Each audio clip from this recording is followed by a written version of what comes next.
The old world was dying, not just in the trenches of Europe, but in the smoky backrooms of American cities.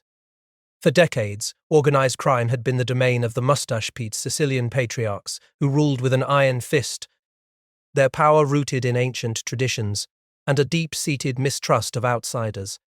But a new generation, shrewd and ambitious, was coming of age. They saw opportunity in the chaos of prohibition, not just tradition. Figures like Charles Lucky Luciano, Meyer Lansky, Frank Costello, and Joe Adonis chafed under the old rules. They viewed the old world mistrust as a liability in a rapidly modernizing America. They aimed to forge a new kind of syndicate, one built not on ethnic purity, but on profit and strategic partnerships, mirroring the corporate models emerging in legitimate business.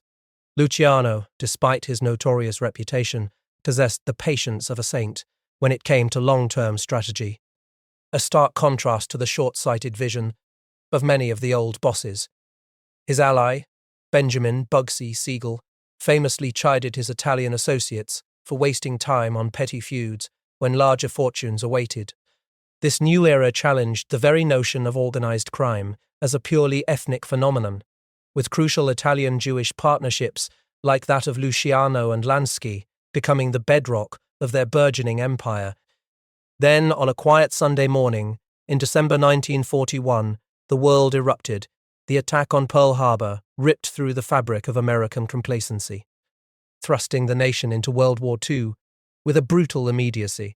A sudden, chilling fear gripped the country.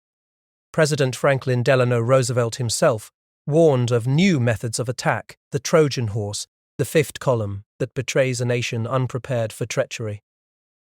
The vulnerability was acutely felt in the port of New York, the second largest natural port in the world, a colossal artery of commerce with 240 miles of waterway and over 100 football field-length piers. The nation, particularly its vital east coast, found itself terrifyingly exposed. Inadequate naval resources and intelligence capabilities left the U.S. merchant fleet a tempting target for German U-boats, threatening the vital supply lines desperately needed by Britain. The atmosphere of fear and panic was palpable.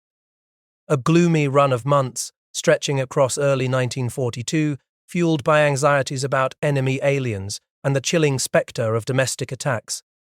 This vulnerability was violently underscored on February 9th and February 9th, February to the 9th aliens and February 9th sensings, 1942, when the SS Normandy, a magnificent vessel slated for conversion into a troop transport, became a burning hulk in New York Harbor.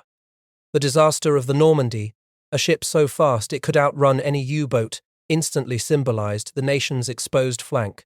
The incident sent shivers down the spine of Naval Intelligence, immediately framing the loss as a potential act of Axis sabotage. It was a stark, undeniable challenge to the idea of accidental misfortune.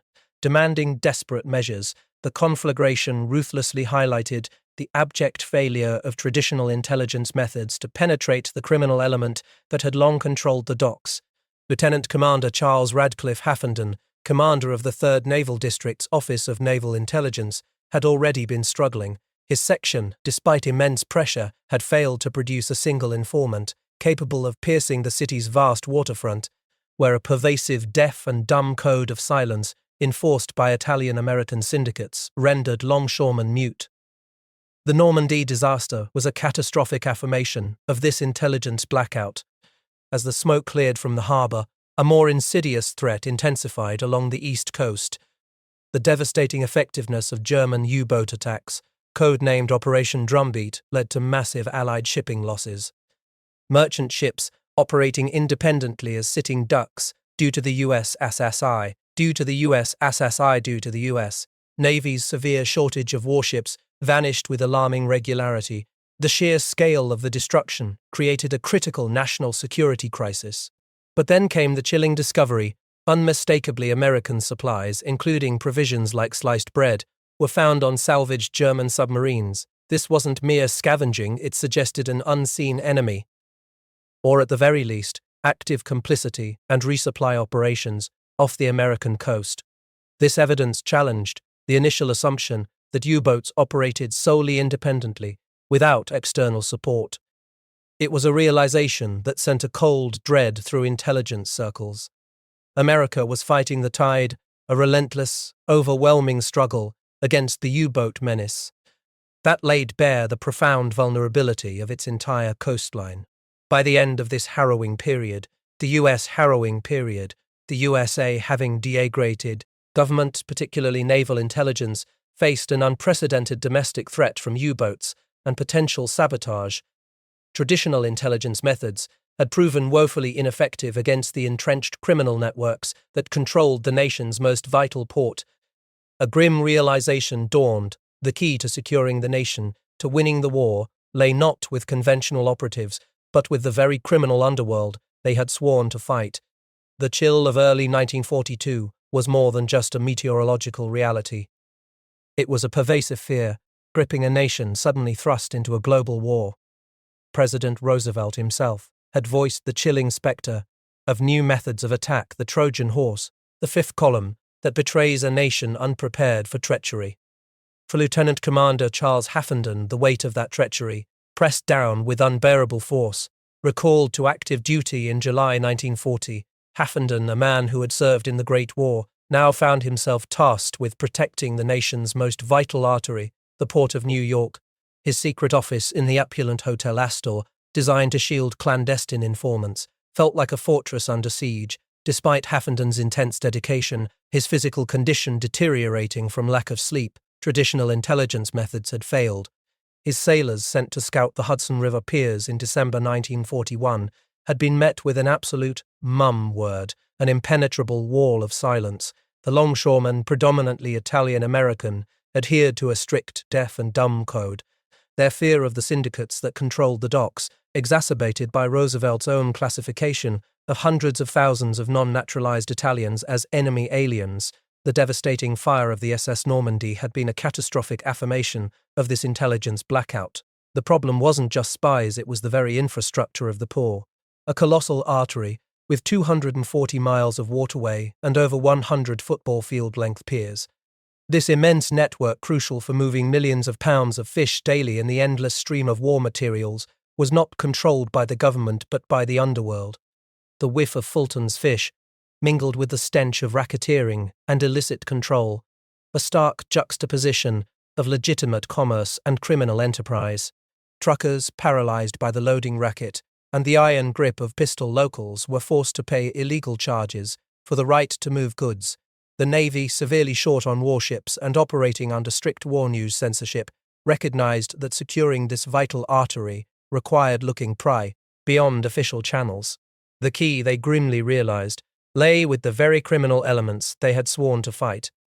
Haffenden's desperate search for unconventional solutions led him to the heart of this underworld. On Wednesday, March 25, 1942, in a meeting with District Attorney Frank Hogan and the fearless Assistant DA Murray Gurfein, the name Joseph Sox Lanza emerged. Gurfein, a crusader against organized crime, identified Lanza as the Tsar of Fulton Fish Market, a bulldozer of a man who controlled a quarter of the nation's fish sales and the powerful United Seafood Workers Union, Local 359. Lanza, a mid-ranking member of the Luciano crime family, was already under indictment for extortion and conspiracy. His legal troubles, including a recent brawl and gunfire over Teamsters Union Local 202, creating a powerful incentive for cooperation. The clandestine recruitment began. Gurfein arranged a late-night rendezvous in Riverside Park, near Grant's mausoleum, on March 26. Haffenden, an officer with no prior experience in such dealings, found himself huddled on a park bench in a biting wind under a waxing moon facing Lanza. Gurfein framed the request as a matter of war effort, separate from Lanza's legal woes.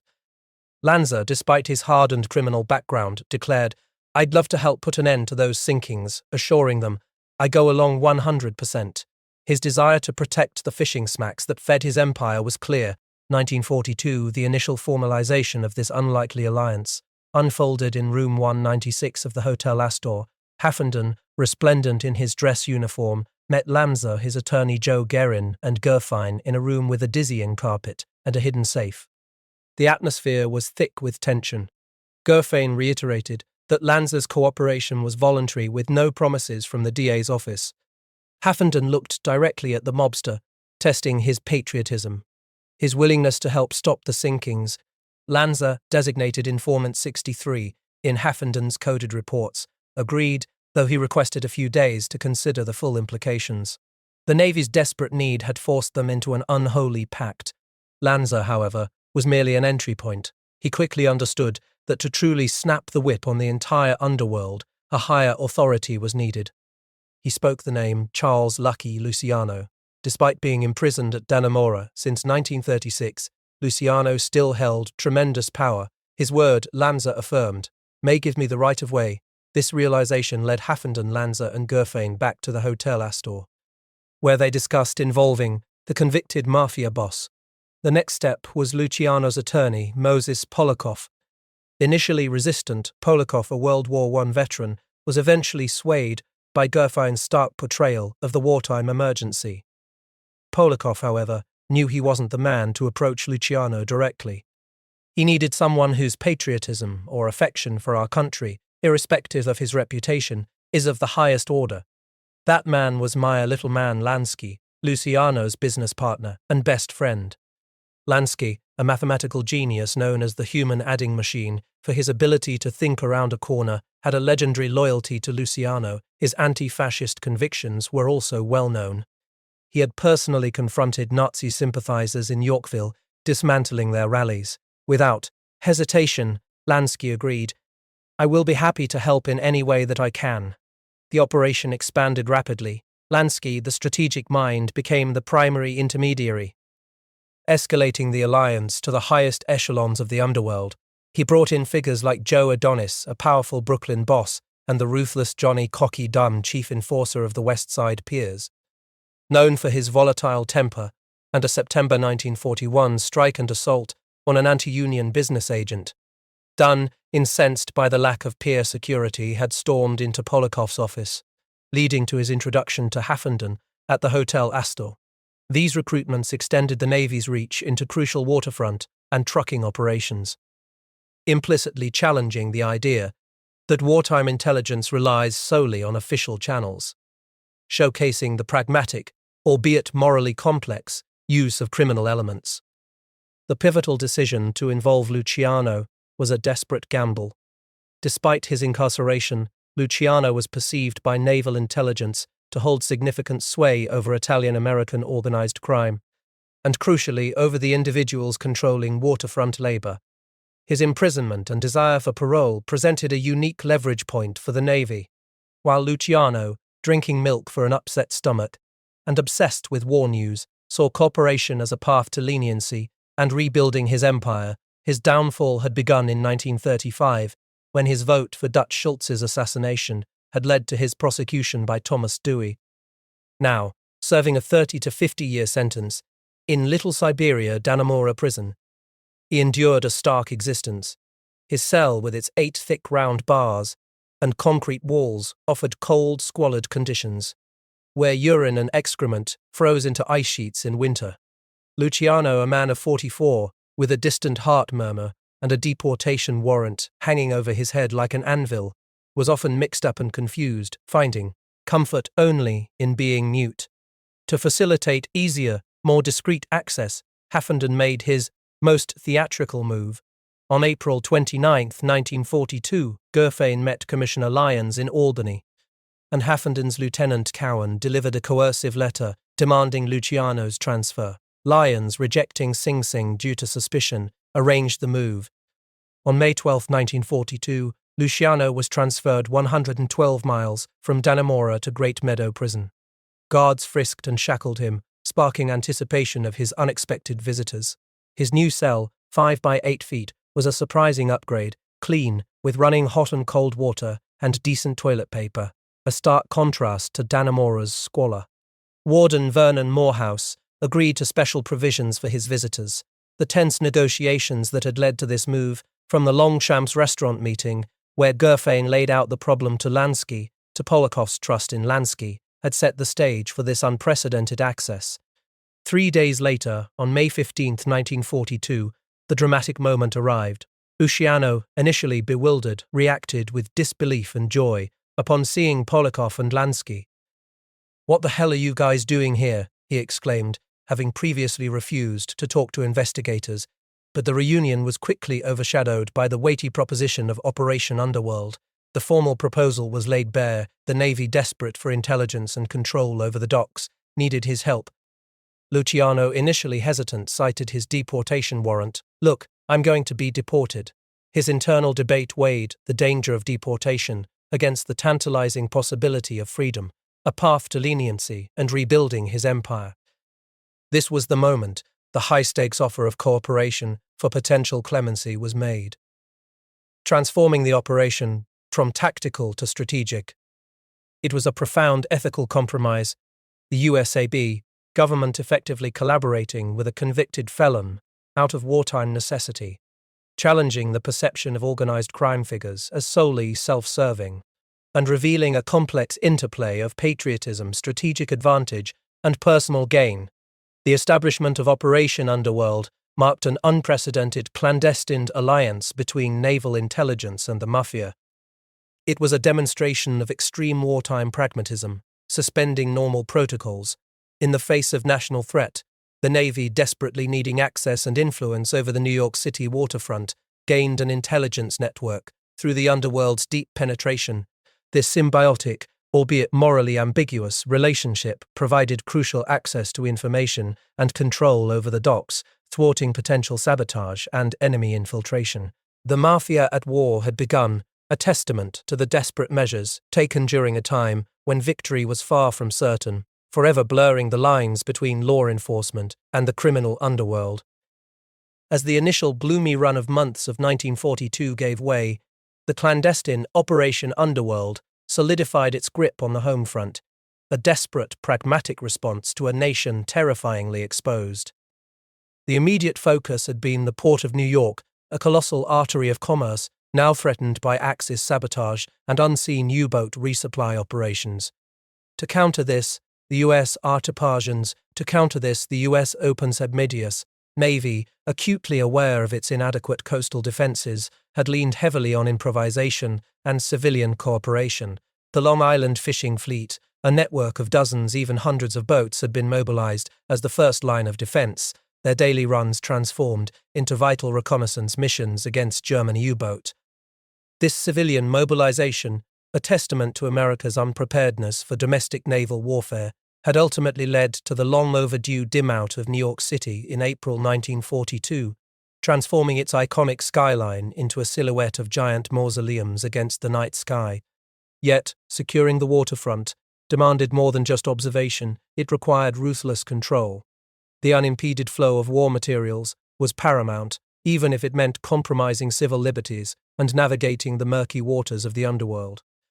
Commander Haffenden's directive to prevent strikes, seen as nothing less than sabotage in wartime, had empowered figures like Joe "Socks" Lanza, the bulldozer of a man, and Czar of Fulton Fish Market had physically confronted labor leaders, most notably socking Harry Bridges in the face, effectively ending the threat of a general strike.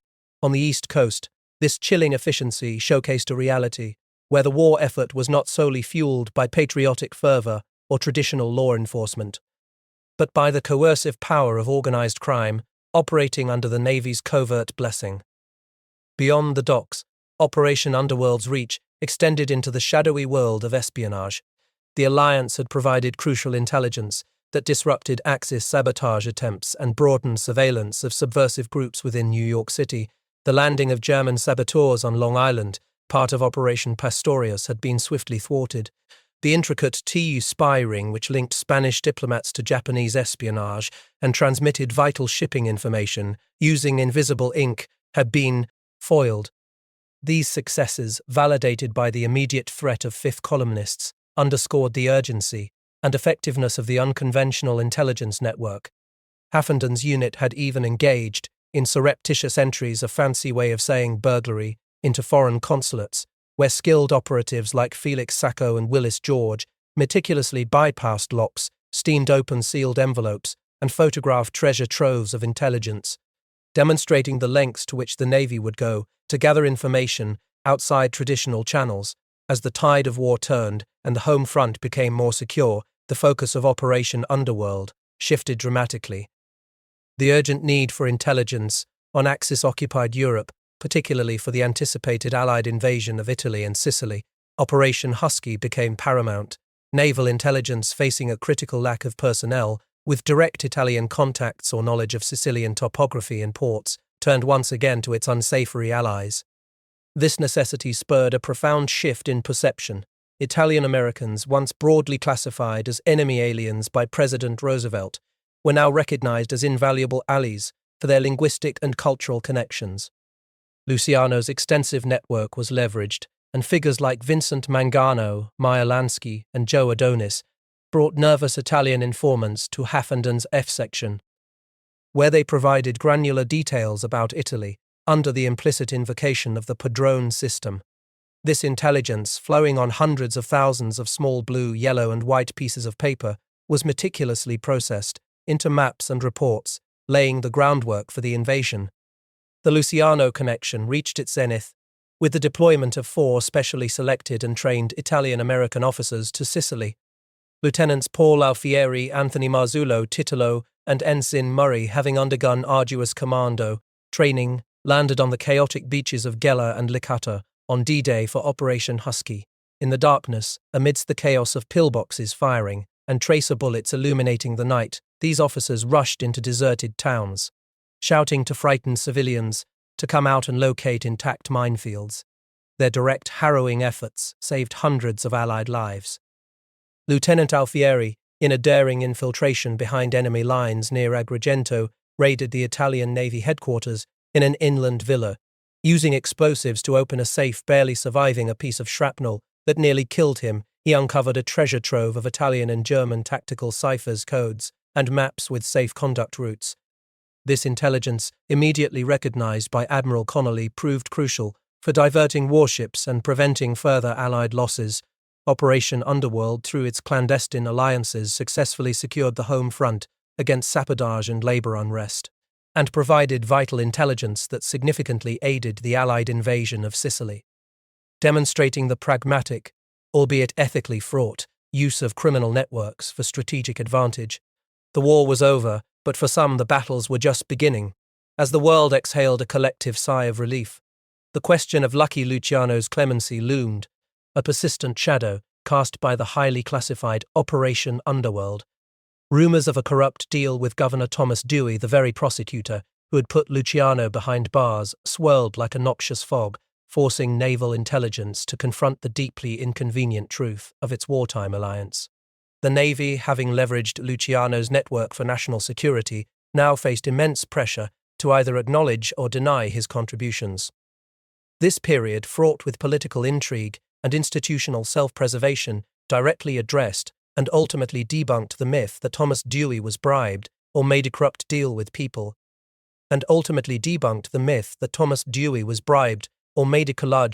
Luciano. His commutation was, in fact, based on Luciano's documented, albeit clandestine, war efforts. The parole board, in its findings, acknowledged that Luciano's aid was sought by the armed services in inducing others to provide information concerning possible enemy attack, and that he cooperated in such effort, but conspicuously omitted this from public records to save face for the Navy, leaving Dewey to grapple with the relentless whispers of corruption, driven by a fierce desire to protect its reputation and the veil of its classified operations. The Navy initiated a systematic cover-up of Operation Underworld. Captain Wallace Phillips, assigned to the 3rd Naval District's Office of Naval Intelligence, was tasked with containing the damage. Fueled by a deep-seated personal animosity, Phillips embarked on an aggressive pursuit to erase all traces of the alliance. He referenced an anonymous letter accusing Commander Charles Radcliffe Hafenden, the architect of the operation, of disloyal and disgraceful performance for supporting Luciano's false and repulsive claim. Following Hafenden's detailed account of Luciano's assistance, Phillips ordered the systematic destruction of all files from F Section, the heart of Operation Underworld. Thousands of informant names, detailed intelligence reports, and even Tabbox's masterpieces of illustrations and maps were incinerated, effectively creating a deliberate void in historical understanding and erasing a significant wartime operation. Phillips further discredited Hafenden by falsely claiming his Iwo Jima war wounds were merely a rectal hemorrhage, Haffenden, threatened with court-martial if he continued discussing Operation Underworld, felt banished from heaven, disavowed by the navy he loved. Though Admiral Kelly later confirmed no impending court-martial, Haffenden was placed on inactive status in December 1945, appointed Commissioner of Marine and Aviation.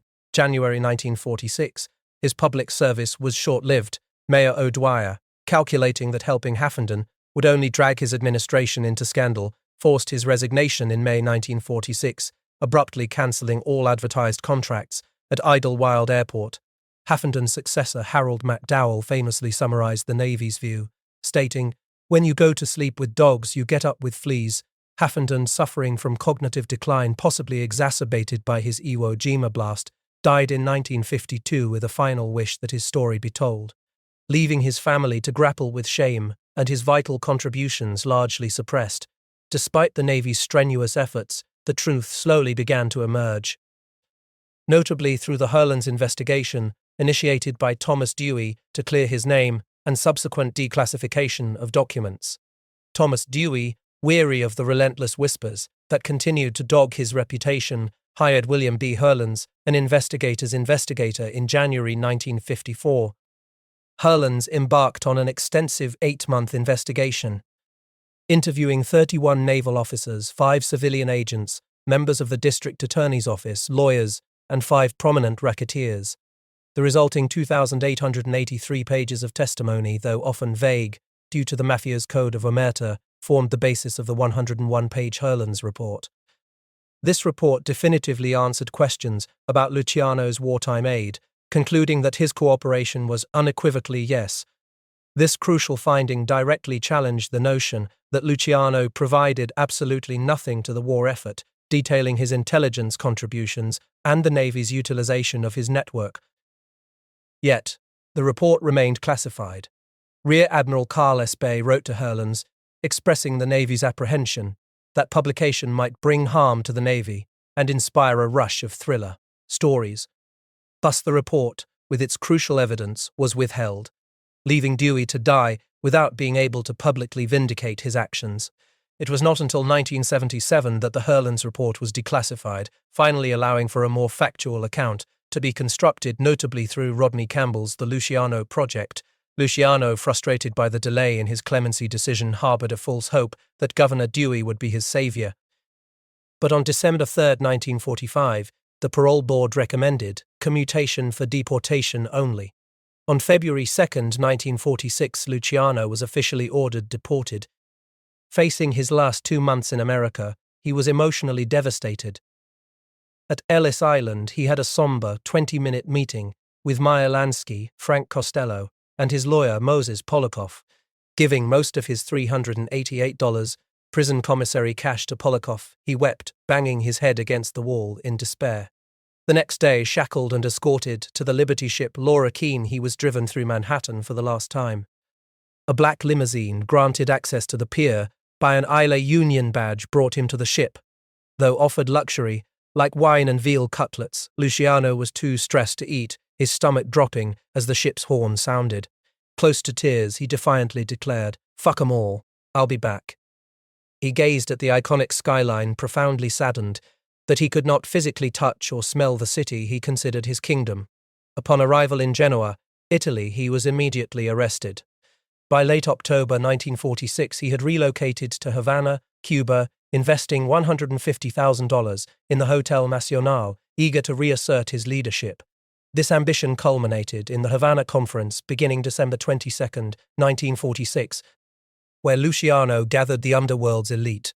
Here he was officially recognized as Capo dei Tutti Catti, and the Commission embraced the lucrative narcotics trade, a shift Vito Genovese had been pushing for. This challenged the idea that Luciano's deportation effectively ended his reign or influence, showcasing the enduring nature and adaptability of organized crime, even from abroad. The legacy of Operation Underworld highlighted the profound moral and professional compromises made by individuals and institutions in the crucible of war. Luciano's encouragement and financial backing of Bugsy Siegel's ventures in Las Vegas, envisioning giant hotels, casinos, swimming pools, tennis courts, vast entertainment venues, and air conditioning in the desert, set the stage for the rise of the mob in the city's burgeoning gambling industry. Walter Winchell's gossip column, in February 1947, reporting that Luciano was being considered for the Congressional Medal of Honor, further embarrassed the Navy, intensifying the institutional effort to suppress the truth. This period offered a stark narrative contrast between wartime necessity and the subsequent legal pursuit of organized crime figures. The Kefauver hearings in 1951, which brought the term Mafia into public consciousness, forced figures like Haffenden to testify. Aged, frail, and haggard-looking, Haffenden took the stand, denying crucial details and downplaying Luciano's contributions, effectively falling on his sword to protect the Navy and himself, though the senators' out-of-left-field questions indicated their skepticism. Operation Underworld remains a complex and controversial chapter of American history, demonstrating the lengths to which a nation will go in an existential crisis, the blurred lines between law enforcement and criminal enterprises, and the long-term struggle to reconcile wartime pragmatism with democratic principles and historical truth.